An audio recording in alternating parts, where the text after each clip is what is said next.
Cinema is seen by Adorno and Horkheimer as a functional element of a system whose aim is to disseminate an ideology and stimulate consumer behavior. This view of cinema is not fundamentally different from that of the French New Wave, except that the latter saw cinema as a pharmakon and not just as a poison. A film is a kind of dream had in common. Insofar as it is a dream, film manifests a desire that we imagine to be that of a public, that is, of an epoch, and not just that of a filmmaker. Here are your tickets.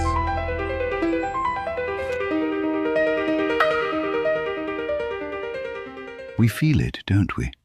A kind of collective vertigo, a madness. We are told this is progress. We are told this is innovation. I call it the age of disruption. And we have lost ourselves in it. Let me show you something. Come over here. Look.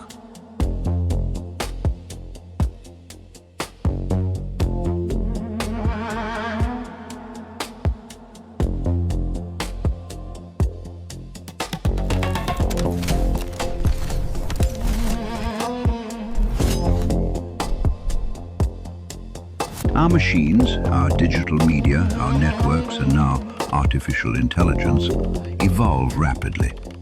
They operate in nanoseconds. It takes time for humans to respond to a profound new technology, to develop new laws and social systems. The invention of writing established the capacity for rational knowledge, geometry, and the law, but also introduced the threat of memory loss. The printing press fostered the Republic of Letters and the Reformation, yet also paved the way for the calculability essential to capitalism and the eventual automation of gestures. Computers and digital networks currently function as a disruptive anti-episteme, generating massive entropy using algorithms to automate the understanding and short-circuit reason. These digital tools must be reconfigured into a hermeneutic web to foster a Neganthropological future that produces value through new forms of knowledge. Professor, please tell us again about the Anthropocene. Oh my goodness, not that again. The Anthropocene is when entropy gets produced on a massive scale, as ecological breakdown, but also psychically.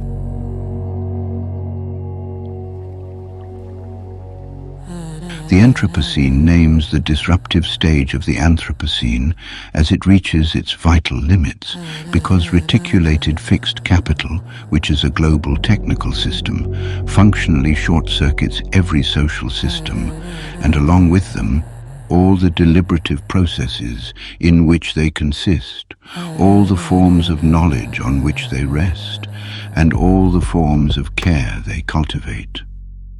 When the technical system changes, the old epoch from which it originated comes to an end. A new epoch emerges, often at the cost of military, religious, social, and political conflicts of all kinds. But a new epoch can only begin when new ways of thinking, new ways of doing, and new ways of living take shape. The Anthropocene has reached its critical phase. By critical phase, I mean both it is leading to a denouement, to a catastrophe, and that we must therefore make a decision in this crisis, which we can relate to a discovering apocalypsis. In this extremely grave situation, any form of true noetic knowledge necessarily becomes research, heuristics, seeking an exit from the Anthropocene, so as to enter the Neganthropocene, as therapeutic intervention into the pharmacological crisis.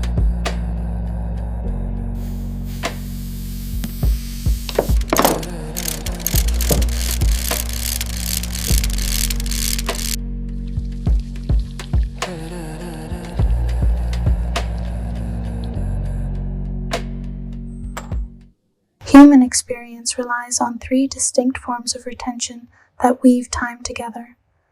Primary retention is the clue of the immediate present, the way a just vanished moment lingers to give context to the next.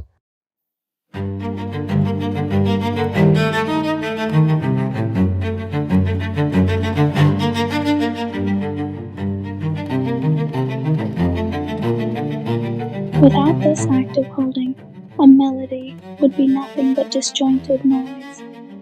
This immediate grasp relies on secondary retention, the archive of our past, both personal memories and shared cultural habits, which acts as the medium through which we select and interpret what we see.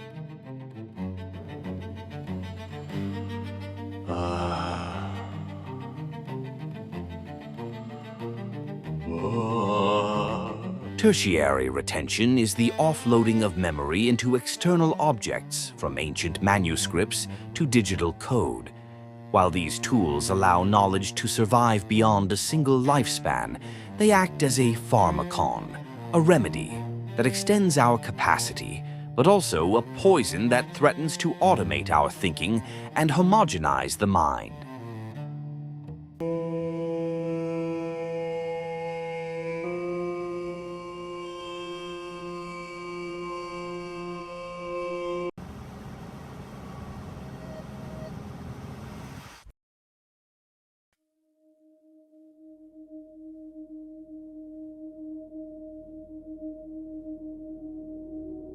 Understanding the relationship between human memory and technology, specifically the interplay of retentions, is the fundamental requirement for escaping the destructive Anthropocene and establishing a new epoch, the Neganthropocene, where we reverse the entropic and destructive processes we have unleashed.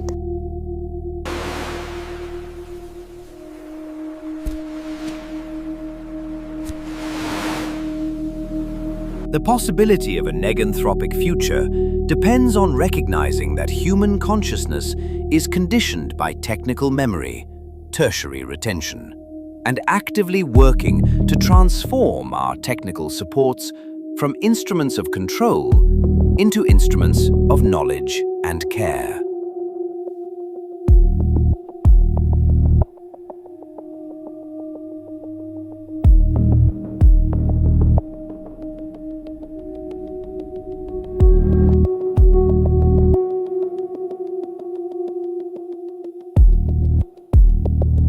If you enjoyed this video and want more content like it, please like this video and subscribe to our channel. Also, you might consider sharing it with your friends. Hey folks, welcome back to Liminal News. I hope you enjoyed my little art film. And you might be asking, so why did I choose to focus this piece on Bernard Stiegler, who's a kind of obscure French philosopher in terms of America and standards, who passed away in 2020. So in a way, it just sort of happened. I got very interested in his ideas, and I started playing around, fooling around with AI and so on.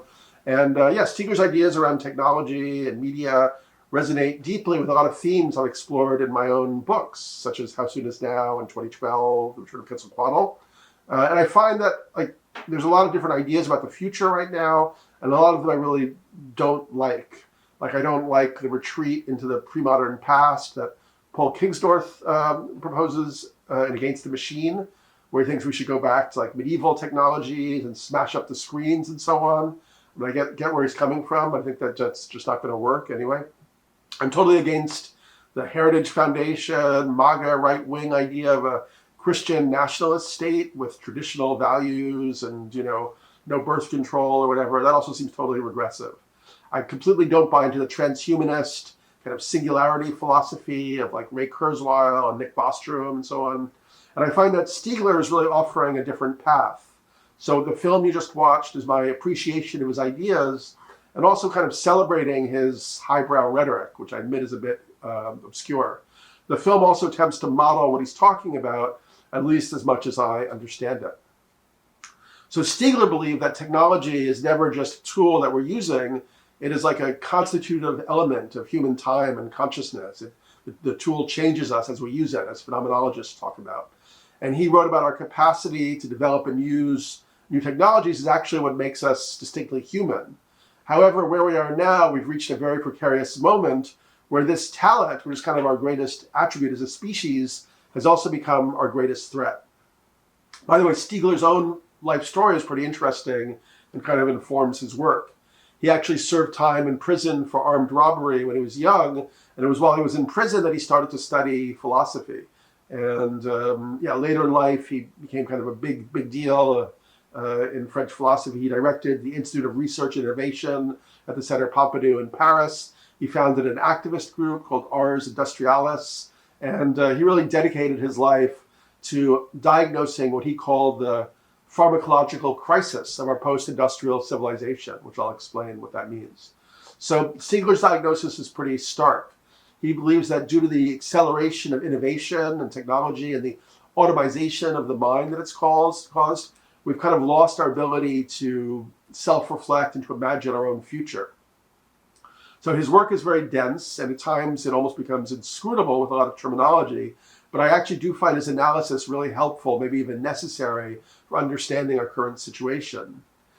He explains both the kind of deep disorientation we're facing today and even political phenomena like the rise of Trumpism and the sort of regression or barbarism that's popping up now. David Columbia, who is a scholar of digital culture, calls Stiegler the most important French theorist to come after Jacques Derrida, and certainly one of the most vital thinkers regarding the impacts of digital technology. So what does Stiegler mean by a pharmacological crisis? He suggests we've reached a tipping point where the toxic effects of our technologies have overwhelmed our ability to use them as remedies. He borrows this idea of the Pharmakon from Plato and Derrida. For Stiegler, the Pharmakon is anything that is both a poison and a cure, a power of destruction as well as a power of construction or creation. So we can take like writing as an example. On the one hand, writing is a remedy for memory because it allows us to record information and pass it on, which I talk about in the video as tertiary retention.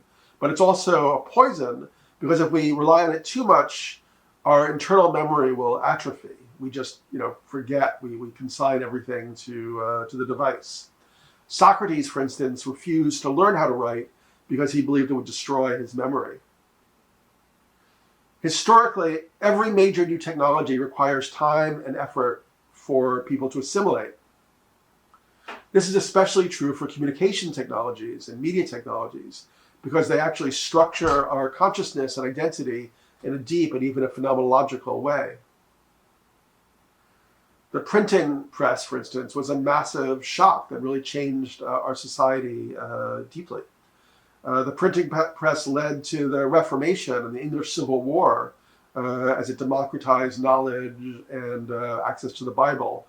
Eventually, the printing press caused, in a way, the bourgeois revolutions of the 18th century, the French and American Revolution, which led to the rise of the modern nation state. It really took humanity several centuries to kind of develop the laws and codes and social institutions necessary to metabolize that technological rupture. Today, our crisis is caused by the poison aspect of digital technology, which has become dominant, unleashed, and kind of uncontrolled. The pace of innovation is simply too fast for our social systems to mesh it into humanized structures. We're suffering from the toxic aspect of digital networks. We see this in how they're causing the destruction of social bonds, eroding our attention spans, and leading to a generalized addiction to the stimuli. So crucially, we haven't yet established the necessary therapeutics to deal with them. We lack the new social codes and rules, the legal frameworks, the institutional structures, and the educational practices that would allow us to turn these technologies back into a cure. Stiegler traces the root of this imbalance to the speed of what he calls disruption, the evolution of our technical systems, which has radically outstripped the speed at which our social systems, our laws, culture, and education can adapt to them. He sees history advancing through rhythm he calls a double epochal redoubling. It's kind of like a two-beat process, where in the first beat you have the technical shock that disrupts the existing order. Then in the second beat, over time, society reorganizes itself to adopt that technology and assimilate it in a way until finally it creates a new stable epoch. So this second beat allows us to integrate the new technical reality into a coherent way of life. Whether that's like writing, the printing press, or maybe even like the drum, which was necessary for tribal life. The danger of our current crisis is that the second beat never arrives, because the digital system and now artificial intelligence are evolving at this incredible speed, like close to the speed of light or something. So this constantly introduces new shocks to the system before we can absorb and assimilate the previous ones. And this acceleration is basically short-circuiting us, leading us to regress. The technical system begins to destroy social systems instead of being sort of integrated by them in any positive sense. And we're left with a permanent state of disadjustment, leaving us in what Stiegler calls an absence of epoch rather than a new epoch of knowledge. We're unable to project a coherent future or maintain the stability required for social life and cohesion. This age of disruption, according to Stiegler, is the epoch of the absence of epoch. And he sees this foreshadowed by Adorno and Horkheimer, kind of Frankfurt School philosophers, as a new kind of barbarism, or what Nietzsche anticipated as nihilism. This disruption is producing a condition Stiegler identifies as generalized proletarianization. By this term, he doesn't just mean economic poverty or kind of working class industrial life. He means that we're liquidating human knowledge and decimating artisanship. In the 19th century, the industrial machine replaced the worker's manual skill or their quote-unquote savoir-faire. Today, the digital pharmacological crisis is automating our cognitive faculties and also kind of atrophying them. So we're experiencing a massive loss of knowledge, the knowledge of how to live, savoir-vivre, how to do, and even how to reflect, self-reflect, and theorize on our situation. We're relying on devices to remember, to navigate, to calculate, and consequently our own faculties are atrophying. Stiegler calls this a state of systemic stupidity or functional stupidity. Individuals and organizations start to blindly serve automated systems they no longer understand. And the links directly to a rise in mental illness and madness or ill-being, citing the despair of younger generations who feel that they have no future. And why is this happening?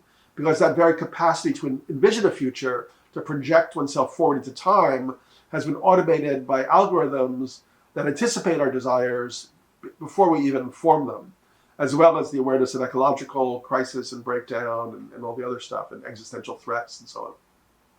So Stiegler borrows from the philosopher of science Georges Canguilhem to describe this as, quote, the infidelity of the milieu. And humans are unique because we construct our own technical milieu, a process that Stiegler calls exosomatization.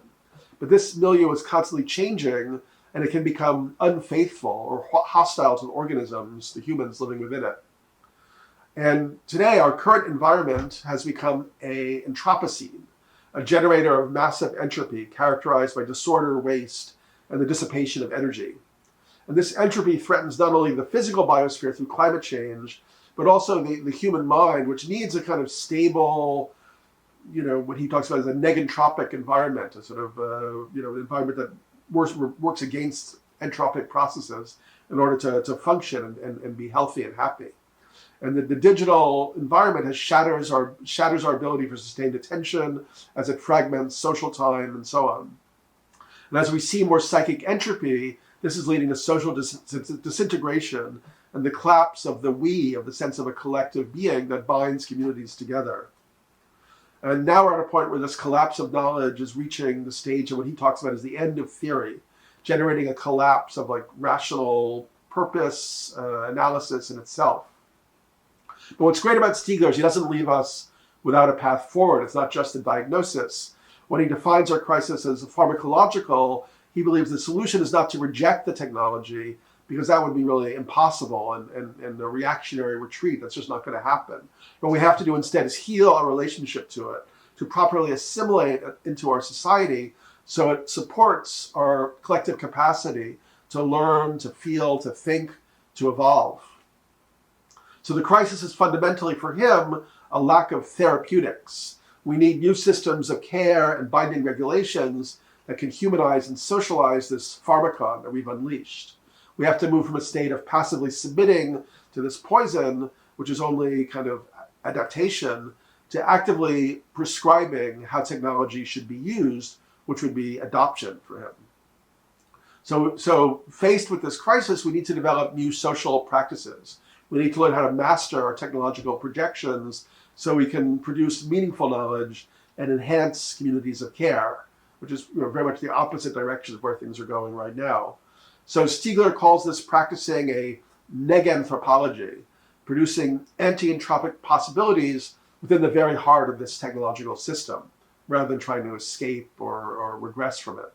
And if we can invent these new ways of living that harness the power of the digital to produce new forms of knowledge rather than destroy what we've got, we can transform the speed of computation into a support for deliberation and evolution rather than a mechanism of addiction, compulsion, decimation, and so on. But Stiegler admits, and I think we can all see that this is very much of a daunting task. It almost seems impossible. Yet it seems to be the only path open to us now. We need to cultivate a form of quote-unquote noetic dreaming, a projection of a future that diverges from the automatic probabilities calculated by data systems. This involves making a leap of faith in the capacity of human reason to address and kind of reconstruct, reorganize this technical milieu. To do this, we need to attain a new kind of maturity, one that recognizes the poison of these tools while we work to extract their curative potential. For Stiegler, the Neganthropocene is a noetic dream that in all likelihood has no chance of being realized. But he also notes, it is for this reason that it is a dream. A true dream is always what presents itself as something that cannot be realized. Or Oscar Wilde talked about how society involves the progressive realization of utopias.